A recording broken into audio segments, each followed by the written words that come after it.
વડોદરાને વિદ્યાનું ધામ કહેવામાં આવે છે, પરંતુ શરમજનક ઘટના વિદ્યાના ધામમાં જ ઘટી હોય તેવા સમાચાર વડોદરાથી સામે આવી રહ્યા છે। શાળામાં વાલી અને શિક્ષક વચ્ચે મારામારી સર્જાઈ હતી। શાળામાં ઘૂસીને વાલીએ શિક્ષક પર હુમલો કર્યો હતો। શિક્ષક વિદ્યાર્થીને લાફો મારતા વાલી ઉશ્કેરાયા। માંજલપુરની શ્રેયસ સ્કૂલમાં વાલી અને શિક્ષક વચ્ચે મારામારી સર્જાઈ। શાળામાં મારામારીની ઘટના સીસીટીવી કેમેરામાં કેદ થઈ છે। શાળાના સ્ટાફ રૂમમાં ઘૂસીને વાલીએ શિક્ષકને માર માર્યો। શિક્ષક વિદ્યાર્થીને લાફો માર્યાનો આરોપ પણ લગાવાઈ રહ્યો છે। સમગ્ર મામલો વાલી અને શિક્ષકે સામસામે ફરિયાદ નોંધાવી છે। ડ્રોઈંગનો પીરિયડ હતો। સર આવીને કીધું કે મેઝરમેન્ટ તે આપણે ડ્રોઈંગ કરવાની છે આજે, બધા બાળકો ચોપડે કાઢો। અમે ચોપડે કાઢ્યા।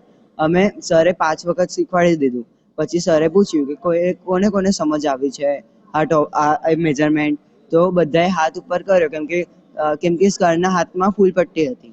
એના ડરથી બાળકોએ હાથ ઉપર કર્યો। મારા ભાઈબંધે બી કર્યો, પણ મેં નહીં કર્યો કેમ કે મને નથી સમજ આવતી। તો મેં પૂછ્યું સરને કે સર મને સમજ નથી આવતી, સર મને શીખવાડો। તો સર આટા મારવા આવે ને ત્યારે મેં કીધું આવું 1-2 છોકરાઓને માર્યું પણ સરે કે તને આવડતું નહીં આટલું સિમ્પલ મેથ્સ। તો પછી મને બી આવું જ કીધું। તો મેં કીધું મેં મેથ્સમાં કાચો છું સર, મને નથી આવડતું। તો કે છે મને શીખવાડવાની જગ્યા પર કે તો 9મા ધોરણમાં કેવી રીતે આવી ગયો? તો મેં કીધું સર મેં ભણીને જ આવ્યો છું, મને ખબર છે, પણ મને આ મેથ્સ નહીં સમજ આવતી। તો સરે મને સમજાવવાની જગ્યા પર માર્યો, ઝાપટ માર્યો। પછી અમે ત્યાં સર પાસે ગયા। મારા મિસ્ટર એટલા પ્રેમથી એમને બોલતા હતા કે સર શું થયું, તમે મારા બાબાને લાફો જડી દીધો? તો એમને સર હસવા લાગ્યા। એ હસવા લાગ્યા ને પછી મારા હસબન્ડને ગુસ્સો આવ્યો અને એમને સામેથી લાફો જડ્યો, એવું કહેવા માટે કે હવે તમને કેવું લાગે છે? એટલામાં તો બીજા બધા સરો ઊભા થઈ ગયા।